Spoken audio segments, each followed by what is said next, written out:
Brought to you by NBC bearing, भारताची पहिली bearing उत्पादक। पुण्याच्या भोर एस टी बस आगाराला आज 5 नवीन बस ज्या आहेत त्या मिळालेल्या आहेत। आपण पाहतोय की आता या सर्व 5 बस ज्या आहेत त्या भोर एस टी बस आगारात दाखल झालेल्या आहेत आणि राष्ट्रवादीचे स्थानिक आमदार शंकरभाऊ मांडेकर यांच्या हस्ते या बसचं लोकार्पण झालेलं आहे।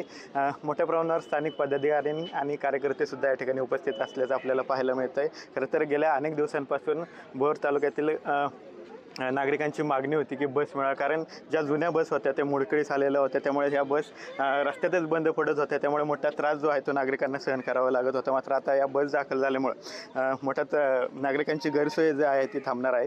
आपल्यासोबत या संदर्भात बोलण्यासाठी आमदार शंकर मांडेकर आहेत। भाऊ, जूनमध्ये 5 बस दाखल झाल्या, आता 5 बस दाखल झाल्या, जवळपास जी गैरसोय होत होती ती प्रवाशांची काही प्रमाणात कमी झाली, काय सांगता? नक्कीच या गोष्टीचा आनंद आहे, कारण की इलेक्शनमध्ये या राज्याचे उपमुख्यमंत्री आणि आमचे नेते आमदार अजितदादा पवार यांनी सांगितलं होतं की जर माझ्या विचाराचा आमदार आला तर या भागाच्या सर्व चेहरामोहरा बदलून टाकेन, आणि त्यामध्ये एस टी स्टँडचा सुद्धा विषय घेतला होता।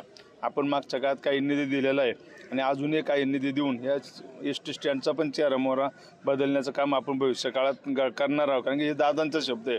त्याचप्रमाणे गाड्या आपण पाहिल्या, जून जुलैमध्ये 5 गाड्या दिल्या होत्या, आत्ता 5 गाड्या आलेल्या आहेत, अशा 10 गाड्या आपल्या आगाराला मिळालेल्या आहेत। अजून छोट्या गाड्यांसाठी आम्ही पाठपुरावा करतो आहे, त्या थोड्या दिवसात आणि भविष्य काळात अजून आम्हाला 5.25 वर्ष आहेत, 5.25 वर्षाच्या काळामध्ये अजून गाड्या आणण्याचा आम्ही प्रामाणिकपणे प्रयत्न करणार आहे, कारण की ह्या ज्या गाड्या मिळाल्यात ह्या कित्येक वर्षाच्या प्रतीक्षेनंतर बोरवासी यांना मिळालेल्या आहेत। त्यामुळे आम्ही काल हिडिंगला शब्द दिला होता, बोरवासी यांना जो शब्द दिला तो आम्ही पूर्ण केला।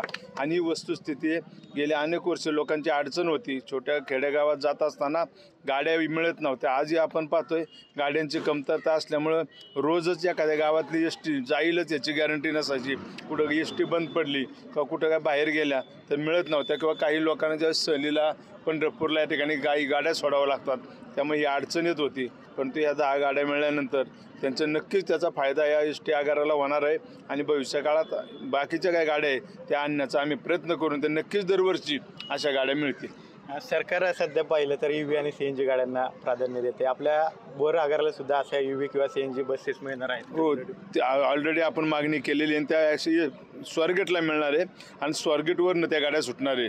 जे शेजारचे जवळचे तालुके आहेत त्या भागामध्ये ते जात असताना भविष्यकाळात आपल्याला त्या मिळतील आणि आम्ही तोही प्रयत्न करतो। तुम्ही म्हणला की काही बारक्या बससुद्धा मागवण्यात, छोट्या बससुद्धा मागवण्यात आल्या, कशा प्रकारे याची मदत होणार आहे छोट्या बस ग्रामीण भाग?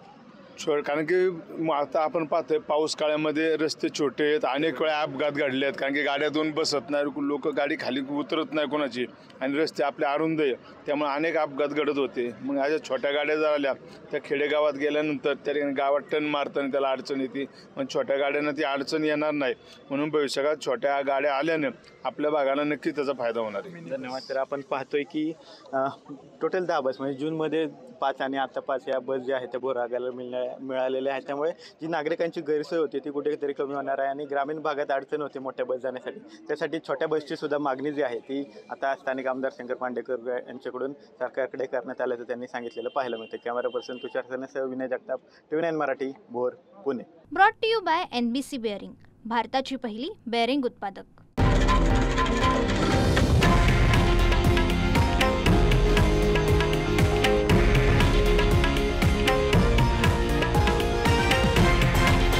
हे आहे देशातील नंबर 1 न्यूज नेटवर्क आणि आपण पाहत आहात TV9 मराठी, एकमेव।